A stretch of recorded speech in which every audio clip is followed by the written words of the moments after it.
Muy bien, hermanos, bienvenidos, muy buenas tardes, muy buenos días a todos y cada uno de ustedes. Su hermano y amigo, su servidor Cristian Vargas les saluda, dándole las gracias, mis amados amigos, por compartir con nosotros esta nueva oportunidad, este nuevo estudio.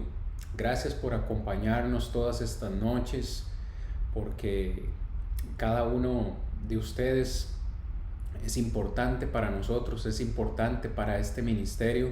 Trabajamos primeramente para el Señor, nuestro Dios, y también para servirle a nuestra hermandad en Cristo. Nos place grandemente, nos gozamos de saber que esta nueva oportunidad que tenemos de estudiar con ustedes ha ido bendiciendo cada una de sus vidas.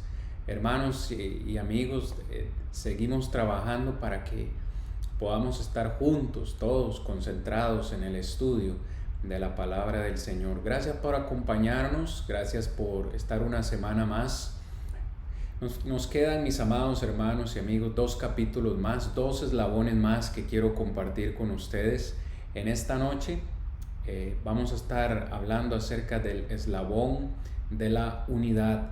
Y la próxima semana, que tendremos nuestra última lección, estaremos hablando también de otro eslabón muy importante para la iglesia del Señor. Espero que en esta noche todos podamos aprender de la palabra del Señor, gozarnos, alegrarnos y sobre todo fortalecernos en la palabra de nuestro Dios. Vamos a ir a nuestro Padre Celestial en palabras de oración para que Él sea quien dirija todo en esta noche.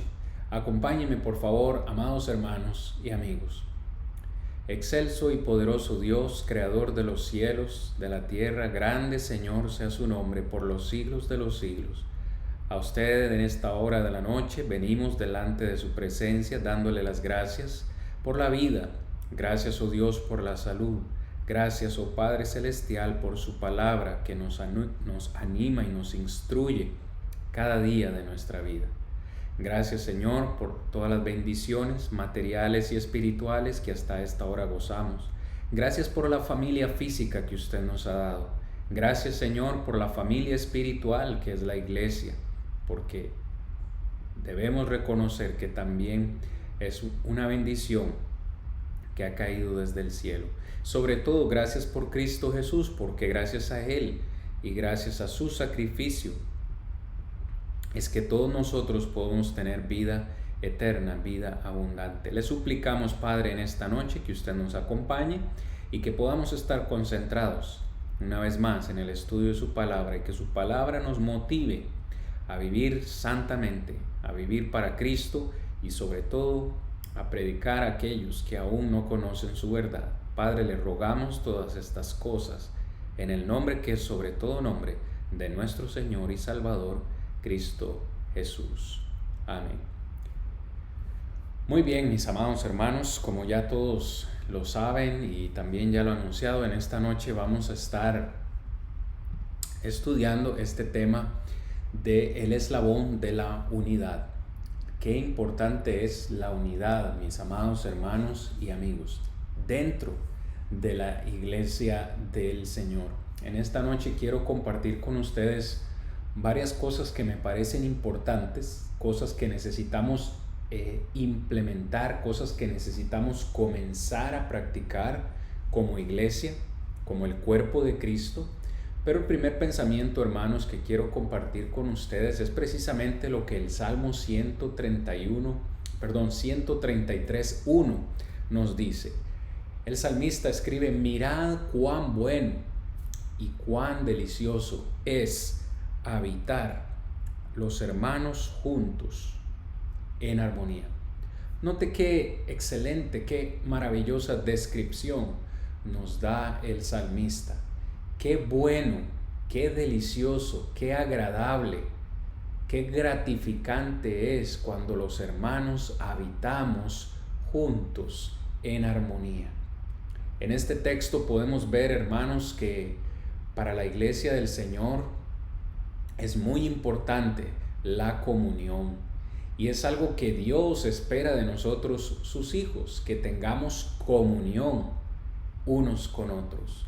La palabra comunión, sencillamente, si usted la divide, es una palabra que significa una común unión, una unión en común.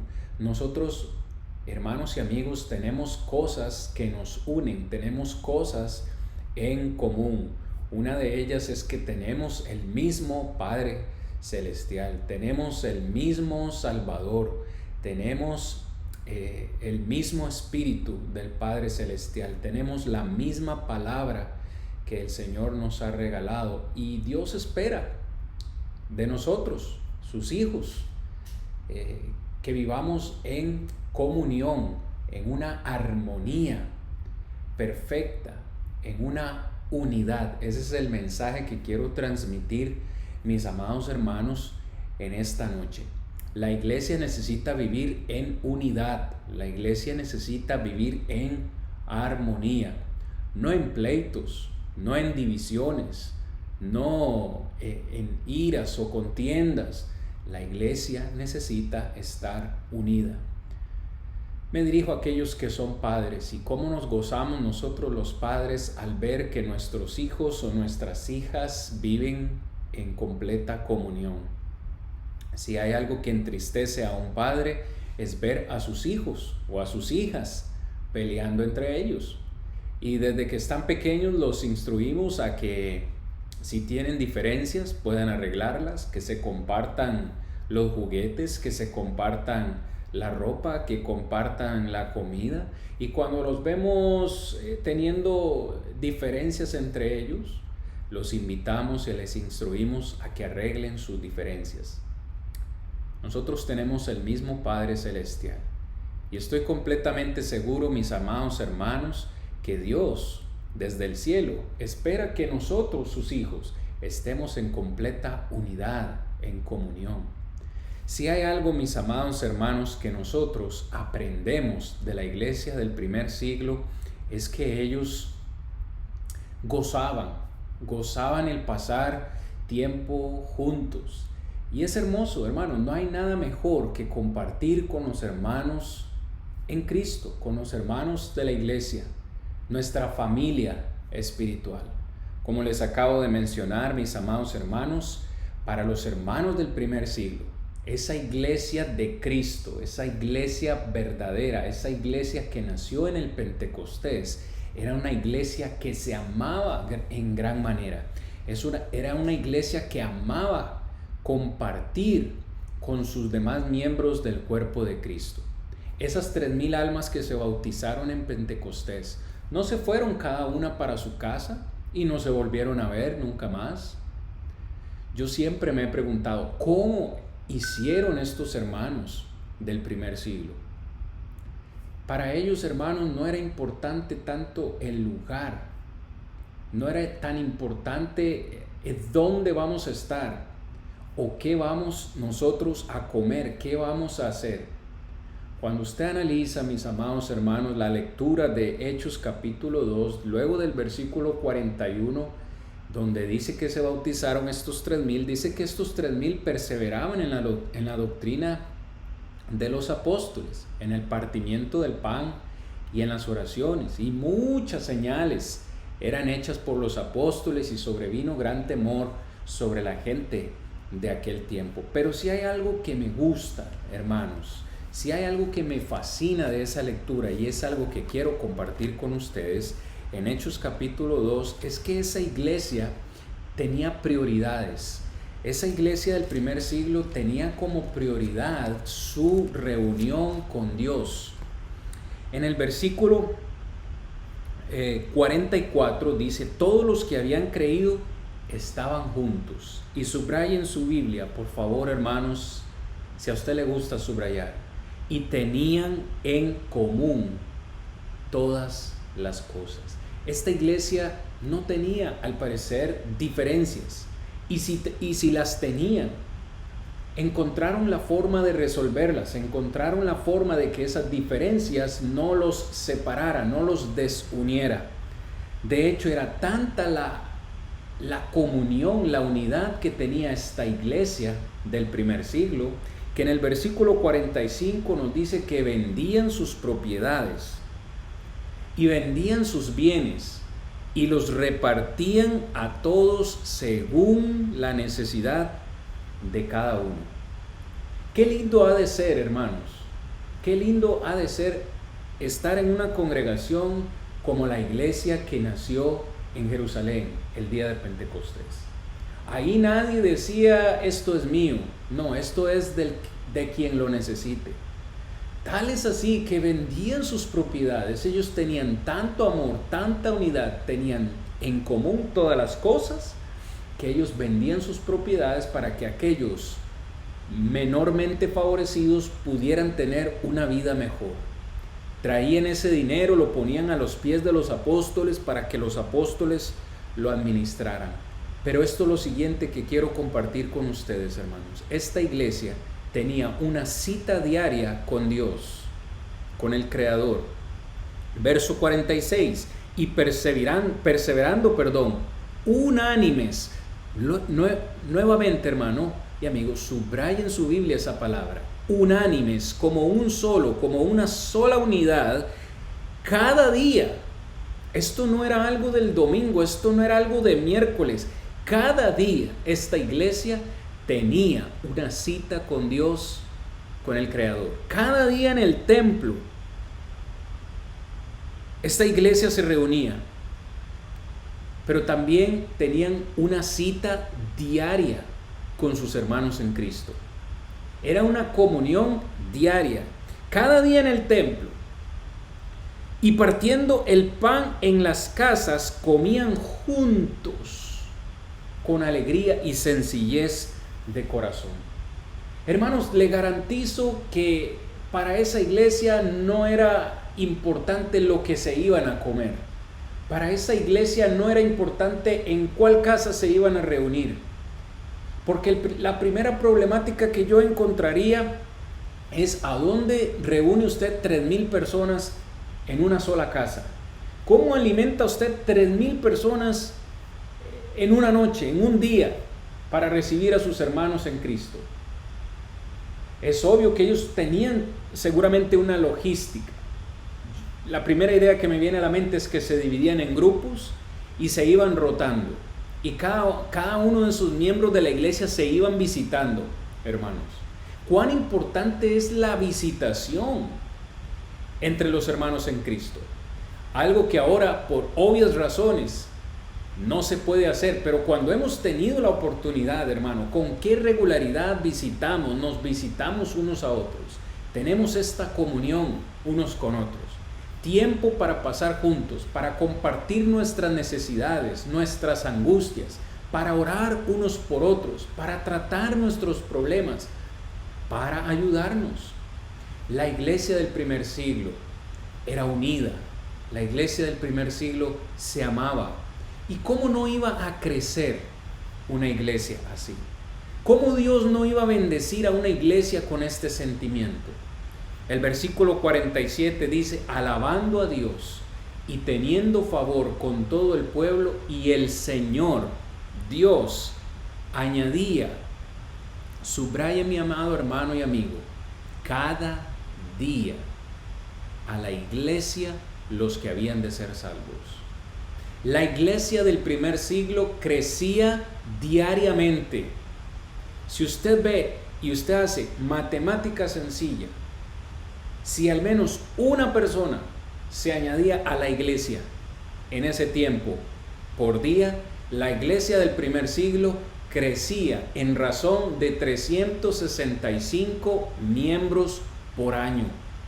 ¿Cuál congregación hoy en día podría presumir o decir, cuál congregación podría decir, crecemos a razón de un bautismo de una persona diaria?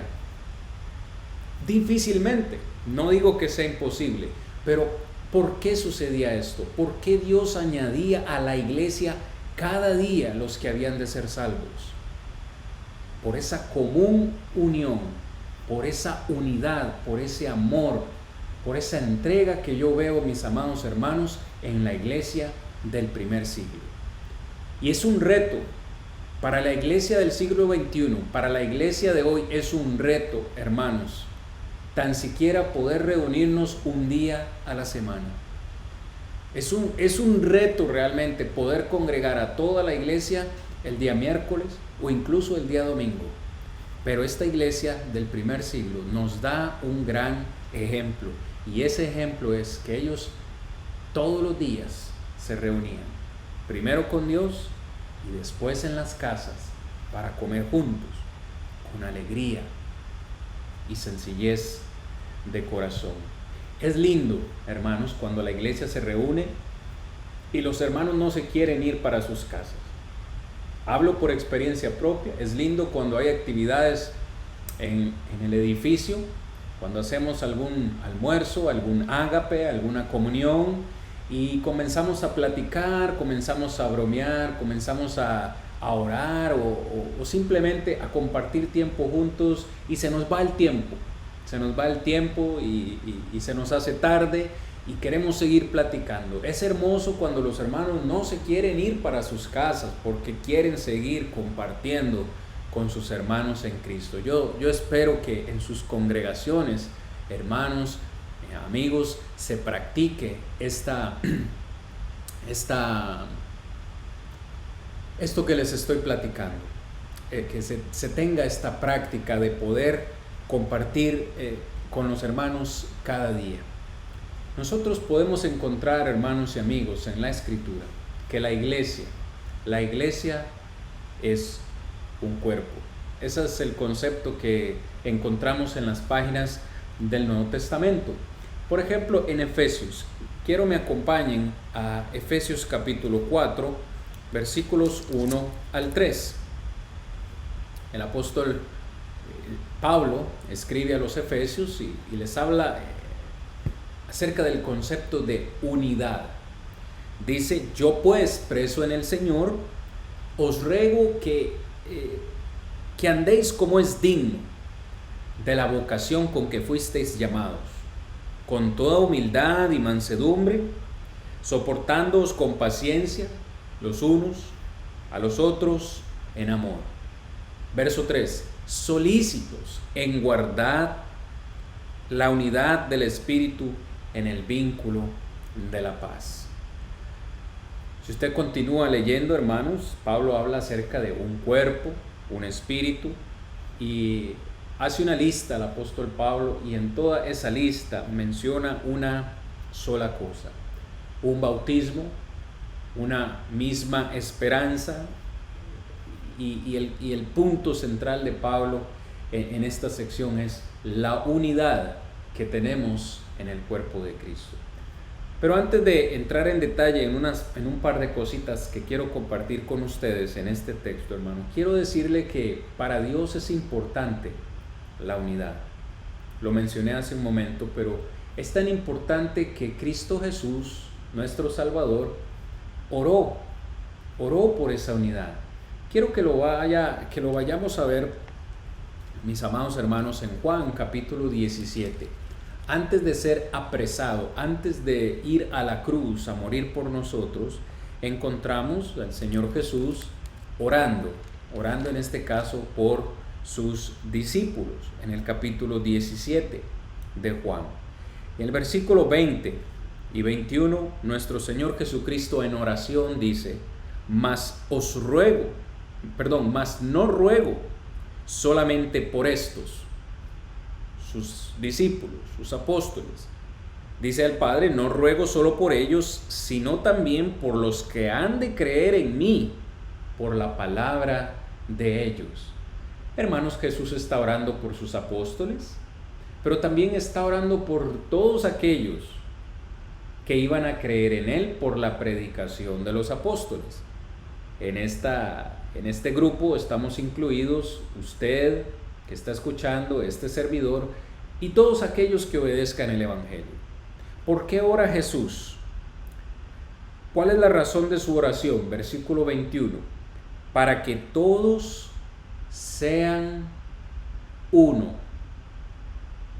Para que todos sean uno, como tú, oh Padre, en mí y yo en ti. que también ellos sean uno en nosotros, para que el mundo crea que tú me enviaste. Hermano, note la preocupación de Jesús. Pocos minutos, pocas horas antes de ser apresado, y la preocupación mayor de Jesús es que tanto sus apóstoles como todos nosotros, sus hermanos, hijos de Dios, los cristianos, que todos nosotros seamos uno, que tengamos todas las cosas en común. Así como Él y el Padre son uno, que nosotros también podamos ser uno. Y vea el propósito: si nosotros realmente permanecemos en unidad, si realmente nosotros como iglesia somos uno en pensamiento, en sentir, como lo vamos a ver a continuación, dice, es uno de los medios, es una de las formas en que el mundo, es una de las formas que la gente de allá afuera va a creer, dice el Señor, que Jesús fue enviado por el Padre a este mundo. Así que tenemos un gran reto por delante, hermanos. Jesús oró por la unidad, pero Jesús no solamente oró por la unidad, Jesús también murió por la unidad. Volvamos a Efesios, hermanos, ahora en el capítulo 2. Por favor, en el capítulo 2, y vamos a leer en este momento versículos 13 al 18, hermanos. Efesios capítulo 2, versículos 13 al 18. El apóstol Pablo, hablándole a los hermanos, les hace ver que ellos en otro tiempo, a los gentiles, estaban ajenos de las bendiciones de Dios, ajenos de la ciudadanía de Israel, ajenos del pacto de la promesa. Y en el versículo 13 les dice: pero ahora en Cristo, vosotros que en otro tiempo estabais lejos, habéis sido hechos cercanos por la sangre de Cristo. Hermanos, en esta sección vamos a encontrar por lo menos 4 veces el concepto de unidad. La primera, versículo 14: porque Él, Cristo, es nuestra paz, que de ambos pueblos hizo uno. Ambos pueblos, gentiles y judíos, Dios hizo un solo pueblo. Este pueblo es la iglesia, derribando la pared intermedia de separación. Segunda ocasión, verso 15: aboliendo en su carne las enemistades, la ley de los mandamientos expresados en ordenanzas. Preste atención: para crear en sí mismo de los dos pueblos uno solo, y un nuevo hombre, haciendo la paz. Tercera ocasión, verso 16: y mediante la cruz reconciliar con Dios a ambos pueblos en uno solo, en un solo cuerpo, matando en ella las enemistades. Verso 17: y vino, Cristo Jesús vino y anunció las buenas nuevas de paz a vosotros que estabais lejos y a los que estaban también cerca, a los judíos. Cuarta ocasión, verso 18: porque por medio de él, los unos y los otros, tenemos entrada por un mismo espíritu al Padre. Mis amados hermanos, la iglesia es un cuerpo. De ambos pueblos Dios hizo uno, la iglesia.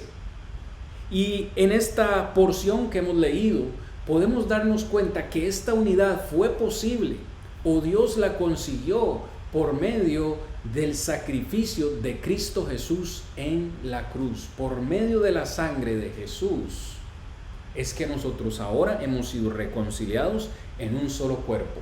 Vea usted lo que costó, el precio que se pagó por la unidad de ambos pueblos: la sangre inocente de Cristo Jesús. Esto nos debería hacer pensar un poco, hermanos, el grado de importancia que la unidad de la iglesia necesita. Es como si cuando no estamos en unidad, cuando estamos en división o en pleitos, estamos haciendo afrenta, estamos ofendiendo al Señor y el sacrificio, que Él hizo por nosotros en la cruz para que pudiéramos tener esta bendición de la unidad. Entonces Cristo Jesús oró por la unidad, murió también por la unidad. Y es aquí donde yo debo decir, hermanos, que es urgente, es necesariamente urgente que nosotros en la iglesia tengamos un mismo sentir y un mismo parecer. En Primera de Corintios, capítulo 1, versículo 10, el apóstol Pablo una vez más le escribe a los corintios y les dice: os ruego pues, hermanos, por el nombre de nuestro Señor Jesucristo, que habléis todos una misma cosa, y que no haya entre vosotros divisiones, sino que estéis, subrayen su Biblia, hermanos, que estéis perfectamente unidos en una misma mente y en un mismo parecer. Por el contexto inmediato podemos ver que los corintios estaban divididos en una forma de pensar. Unos decían con respecto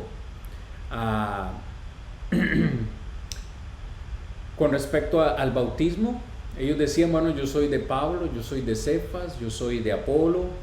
Ellos tenían preferencias por ciertos tipos de predicadores y Pablo les dice, ustedes están equivocados, realmente Pablo no murió por ustedes, el que murió por ustedes fue Cristo. Así que ustedes, iglesia, tienen que tener una misma mente, pensar una misma cosa y estar dejando estas divisiones. ¿Okay? El problema de los corintios era la división en este sentido. Y Pablo les dice explícitamente, espero que estén perfectamente unidos en una misma mente y en un mismo parecer. Nosotros tenemos un reto por delante, hermanos, como iglesia, porque hoy probablemente su congregación, hermano, no sea el caso que se estén dando este tipo de divisiones con respecto a preferencias de predicadores, pero probablemente haya diferencia en otros aspectos doctrinales. Y la palabra del Señor es, hermanos, la última respuesta. Cuando nosotros estudiamos la palabra de Dios o estamos en nuestras congregaciones, frases que deberíamos dejar de lado es yo pienso, yo creo, a mí me parece que. Esas frases salen sobrando, porque probablemente yo pienso que va a ser diferente que el hermano que está a la par mía acá piensa de otra forma. Pero lo que Pablo transmite es que la doctrina o la palabra del Señor es quien tiene la última palabra. Yo no puedo pensar que el bautismo tenga otro propósito que no sea el perdonar los pecados del ser humano. Yo no puedo pensar que tal vez si se me rocía agua en la cabeza nada más ya soy salvo. ¿Y por qué menciono estas cosas, mis amados hermanos en Cristo? Porque nosotros como iglesia estamos llamados a estar en unidad, a pensar y a tener un mismo parecer, un mismo sentir. ¿Ok? Eso es lo que el Señor quiere. Pero puede ser que hoy en día nosotros estemos teniendo en nuestras congregaciones algún tipo de diferencia, algún tipo de división por causa de opiniones personales. ¿Ok? Por ejemplo, la resurrección va a ser en cuerpo. Cuando el Señor venga, los que estén muertos van a resucitar en cuerpos materiales. Y otro piensa que no, que va a ser una resurrección espiritual, que no van a ser estos cuerpos, que lo que va a resucitar son espíritus. Bueno, son temas que necesitamos considerar y como atender lo que dice la Escritura, a no ir más allá de lo que está escrito, que hay cosas que no nos han sido reveladas. Y cuando no han sido reveladas, pues debemos dejarlas hasta ahí. Pero no podemos dejar, hermanos, que nosotros esos pensamientos, ideas o opiniones personales nos dividan. ¿Por qué? Porque lo que debemos procurar como iglesia es la unidad.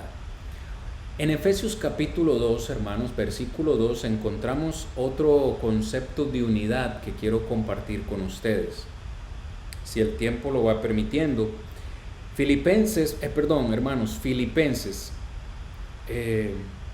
no sé por qué dije Efesios. Filipenses capítulo 2, versículo 2. Filipenses 2:2. Dice Pablo: completad mi gozo sintiendo lo mismo, sintiendo el mismo amor, unánimes, sintiendo una misma cosa. Es como si Pablo le estuviera diciendo a los hermanos de Filipo: ustedes quieren hacerme sentir gozoso, por favor, si quieren llenarme de gozo, sientan lo mismo que les estoy diciendo. Tengan amor, estén unánimes, sintiendo una misma cosa. Nada hagan por contienda ni por vanagloria, antes bien con humildad, estimando cada uno a los demás como superiores a él mismo, no mirando cada uno por lo propio suyo, sino también por lo de los otros. Haya pues, verso 5, haya pues, hermanos, en vosotros este sentir que hubo en Cristo Jesús, el cual, siendo en forma de Dios, no estimó el ser igual a Dios como cosa a que aferrarse, sino que se despojó a sí mismo, tomando forma de siervo, hecho semejante a los hombres, etcétera, etcétera. ¿Por qué comparto esto, hermanos? Pablo transmite un concepto de unidad. Pablo aquí también le dice a los filipenses que ellos deben sentir una misma cosa, que debemos llenarnos de humildad. Para que en nuestras congregaciones no hayan divisiones, debemos de revestirnos de humildad. Y esa humildad significa ver a los demás como superiores a mí mismo. Mi hermano es superior a mí. No importa en qué sentido, él es superior a mí. Y si mi hermano piensa lo mismo de mí, nunca vamos a tener una diferencia. Y Pablo nos comparte el ejemplo más grande de humildad. Cristo Jesús, siendo Dios, en forma de Dios, deseó o quiso tomar forma de ser humano y vino a este mundo a ocupar un cuerpo humano para enseñarnos, para predicarnos, para morir por nosotros. Qué ejemplo más grande de humildad. Siendo Dios, el creador del mundo, quien hace el mundo girar, decidió venir a esta tierra a lavar los pies de sus apóstoles. Eso, hermanos, es humildad. ¿Y por qué menciono este texto, mis amados hermanos y amigos? La palabra de Dios nos invita a pensar todos de una misma forma, a tener el mismo sentir, el mismo parecer, la misma mentalidad, pero es que eso es lo que cuesta ver en las congregaciones. Cuesta ver que todos pensemos lo mismo, porque todos somos diferentes, todos tenemos puntos de vista diferentes. Y eso nos lleva a la división. Eso ha dividido muchas congregaciones y las sigue dividiendo. ¿Cuándo es entonces que nosotros vamos a tener una misma forma de sentir, una misma forma de pensar, una misma forma de hablar? ¿Cuándo es que eso va a suceder? Según lo que yo leo en Filipenses, cuando todos, hermanos, pensemos como Cristo, entonces ahí el problema se va a terminar. Cuando todos decidamos pensar, vivir y hacer las cosas que Cristo hizo, tener la mente de Cristo en mí, no va a haber problemas entre nosotros, porque ya no va a sobresalir el yo, sino que Cristo es quien dice esto. Mi vida va a ser cristocéntrica, y si mis demás hermanos alrededor hacen lo mismo, no vamos a tener problemas, porque todos vamos a tener una misma mente. ¿Cuál es esa mente? La mente de Cristo, ese mismo parecer. Y ese es el reto más grande que como iglesia, hermanos, tenemos. Voy finalizando, hermanos, esta meditación, pero quiero compartir con ustedes para hacer esto un poco práctico, cualidades que nos ayudan a preservar la unidad. He dicho que debemos pensar como Cristo, pero quiero ahora tomar nuevamente el texto de Efesios capítulo 4, versículo 1 al 3, para compartir con ustedes estas cualidades. Ya leí el texto, pero vamos a volverlo a repasar versículo por versículo. Dice Pablo: yo pues, que estoy preso por causa del Evangelio, yo preso en el Señor, les ruego, hermanos, que anden, o sea, que caminen, que vivan como es digno del llamado que ustedes recibieron, de la vocación del llamado que ustedes recibieron. Hemos sido llamados por Dios y debemos entonces analizar que, siendo llamados por Dios a su ministerio, a su iglesia, debemos caminar o vivir como es digno. Pablo, quiero que me digas cómo es digno para un cristiano vivir o caminar. ¿A qué te refieres, Pablo? Por favor, dime, ¿cómo tengo que andar? Verso 2. Con toda humildad. Detengámonos ahí. La primera cualidad para conservar la unidad es implementar o hacer parte de nuestra vida la humildad. Hablar de humildad es un poco complicado, en el sentido de que si alguien nos pregunta, ¿usted es humilde? Si respondemos que sí, pues automáticamente dejamos de serlo. Siempre es otra persona la que debe decir que tú eres humilde. Si tú tienes que decirlo, entonces no eres humilde. Y el ejemplo más grande de humildad es nuestro Señor Jesucristo. Lo acabamos de ver en Filipenses capítulo 2, versículos 12 en adelante. Dice el Señor Jesús: aprended de mí, que soy manso y humilde de corazón. ¿A dónde está reflejada la humildad de Cristo? Ya lo mencioné, en que siendo Dios se hizo hombre para habitar entre nosotros y darnos salvación. Hermanos, la humildad es un reto para todos nosotros. La humildad es, como dice Pablo, ver a los demás superiores a nosotros mismos. No importa, hermanos, quién sea. Puede ser un hermano que no haya pasado por una escuela bíblica. Puede ser un hermano que no haya terminado ni siquiera el colegio, ni la escuela. Un hermano que nunca tuvo la oportunidad de ir a la escuela porque su familia era muy pobre. Ese hermano es superior a mí. Si yo tuve la oportunidad de estudiar, si tengo alguna carrera, yo soy menor que aquel hermano. Porque esas cosas, hermanos y amigos, salen sobrando para el Señor. Eso es humildad. Humildad no es vestir ropa descosida o rota, o vivir en una casa poco lujosa. Eso no es humildad. A veces se relaciona la humildad con personas de escasos recursos, pero esa no es la persona humilde. La persona humilde es aquella que es capaz de reconocer la grandeza en otros. Pero hermanos, esto cuesta verlo en las congregaciones. Más cuesta verlo entre los predicadores.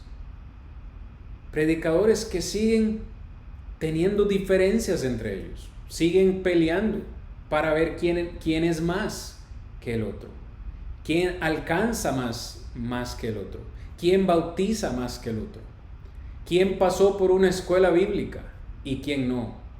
Parece que hay una tendencia a creer que si un predicador pasó por X o Y escuela, entonces es más digno de predicar que otro, que aquel hermano que con mucho esfuerzo preparó un tema de la palabra del Señor. Pero como no tiene un título reconocido, entonces se le tiende quizás a apartar. Esto no debe ser, hermano. Debemos ser humildes. Todos somos hijos de Dios y todos tenemos algo que aportar a la causa de Cristo. Aprendamos del Maestro y cómo Él escogió a lo insensato, a lo pobre, a lo bajo de este mundo. Escogió el Señor para predicar el Evangelio. ¿A quiénes escogió? Pescadores sencillos, hombres iletrados. Usted me dirá, pero sí, pero también habían hombres letrados, hombres importantes, como Pablo. Claro que sí, hermano, porque el Señor puede utilizar a quien Él quiera, pero ante el Señor todos somos iguales. Y el reto más grande, hermanos, que tenemos por delante es esa humildad de reconocer que cualquiera es importante para Dios. Cuando Santiago escribe en su carta, él habla acerca, en el tiempo que él escribía, cómo los hermanos en la iglesia, los que eran ricos, se les estaba dando privilegios, se les estaba dando preferencia, y los exhorta. No podemos nosotros en nuestras congregaciones dar preferencia a los que ofrendan más o a los que tienen más recursos, y a aquellos de menores o escasos recursos tratarlos de una manera diferente. No, todos somos iguales para Dios y tenemos que tener humildad. Bien, versículo 2, Efesios 4:2 dice Pablo: con toda humildad y mansedumbre. Para conservar la unidad, hermanos, necesitamos dulzura en nuestro trato con las personas. Necesitamos mansedumbre. Siempre he acostumbrado a decir, hermanos, o a definir esta palabra mansedumbre como fuerza bajo control. Es ese autocontrol que usted tiene de su fuerza, de su temperamento, para no hacer o tomar decisiones impulsivas cuando alguien le hace algo y usted reaccionar de una manera violenta, sino que usted que debe ser manso. Jesús, una vez más, dijo: aprended de mí que soy manso y humilde de corazón. Cuando le injuriaban, cuando le golpeaban, como cordero, dice Isaías, como cordero al matadero fue llevado y enmudeció, no abrió su boca. Eso es mansedumbre, hermano. Cuando a usted le ofenden, cuando a usted le hacen algo y usted, en lugar de querer vengarse, usted voluntariamente decide callar, decide mantener esa fuerza bajo control. ¿Para qué? Para expresar dulzura a sus demás hermanos en Cristo. Haciendo eso, vamos a procurar la unidad. Pero también, para conservar la unidad, necesitamos paciencia. Dice Pablo: soportándonos con paciencia los unos a los otros en amor. Hermanos, ¿usted cree que es casualidad que Pablo escriba esto? ¿Usted cree que es casualidad y que solo ahora tenemos problemas entre hermanos en Cristo? No. No es fácil la convivencia, hermanos. Si usted es predicador o si usted está en la iglesia del Señor, sabe que no miento. Si hay algo difícil en la iglesia, es tratar unos con otros, porque vamos a tener distinta forma de pensar, vamos a tener distintos pensamientos, vamos a tener roces, y por eso es que la sugerencia es: debemos soportarnos unos a otros con paciencia. Debemos aprender a tener paciencia para soportarnos unos a otros. Un hermano solía decir que hay hermanos que cuesta quererlos, o hay hermanos que son difíciles de querer. Puede ser que yo, hermano, sea, como dicen popularmente, la piedra en el zapato de otro hermano, y un hermano esté luchando por aceptarme, así como yo también estoy luchando por aceptar a otros hermanos, y no hay nada de malo en eso. Pero tenemos con paciencia que soportar nuestras debilidades, nuestras ofensas, nuestras flaquezas. Haciendo eso vamos a procurar la unidad. Pero no tan solamente eso, dice al final del versículo 2, en amor. ¿Cómo es que nos soportamos unos a otros? Con paciencia y amor. Para conservar la unidad necesitamos amor. ese amor ágape, del cual ya hemos hablado en otras lecciones. Cualidades. Siguiendo, hermanos, con el texto, solícitos en guardar la unidad del Espíritu en el vínculo de la paz. Para conservar la unidad necesitamos ser solícitos. Esta palabra solícito trae la idea de algo que se debe hacer a prisa o con velocidad. Es como que Pablo está diciendo, hermanos, la unidad es urgente. Es algo que necesitamos empezar a trabajar ya, no mañana, ya. Y este mensaje que Pablo le dio a los efesios es el mismo que yo les transmito hoy, hermanos. La iglesia de hoy necesita ser solícita, los predicadores necesitamos ser solícitos, prontos, dar prisa a promover la unidad de pensamiento, la unidad doctrinal en nuestras congregaciones, porque es una de las formas en las que mejor vamos a poder predicar el evangelio, si nos amamos y estamos unidos los unos con los otros. Finalmente, hermanos, para conservar la unidad necesitamos hacer un esfuerzo, hermanos, un esfuerzo. Esto de la unidad no sucede de la noche a la mañana, no sucede de forma automática, si nada más estamos pasivos, sentados en nuestras congregaciones, en nuestras bancas, orando al Señor que nos ayude en la unidad y no hago nada. Es algo que se debe hacer pronto, pero es algo que requiere un esfuerzo. ¿Qué es lo siguiente, hermanos, que vamos a hacer para promover la unidad en nuestras congregaciones? Quizás usted esté esperando que sea el predicador, o que sean los varones, que sean los ancianos, o que sea otro hermano el que tome la iniciativa de hacer algo para promover la unidad. Y tal vez eres tú el que necesita iniciar algo, levantarte de donde estás y comenzar a promover esa unidad dentro de tu congregación. Si es algo, una deficiencia que tú estás viendo y tú puedes trabajar en ello, pero requiere, hermanos, un esfuerzo. Para conservar la unidad necesitamos tener paz entre nosotros. Voy finalizando, hermanos, con este concepto. Solícitos en el vínculo de la paz, dice el apóstol Pablo, pero quiero que veamos un momento esta porción en Romanos capítulo 12. Hermanos, es un poco larga la lectura, pero sí quiero leer estos versículos con nosotros, con cada uno de ustedes, porque habla acerca de la vida cristiana y cosas que el cristiano necesita realizar. Dice así, versículo 16. Voy a leer, hermanos, voy a leer desde el versículo 13. Compartiendo para la necesidad de los santos, practicando la hospitalidad.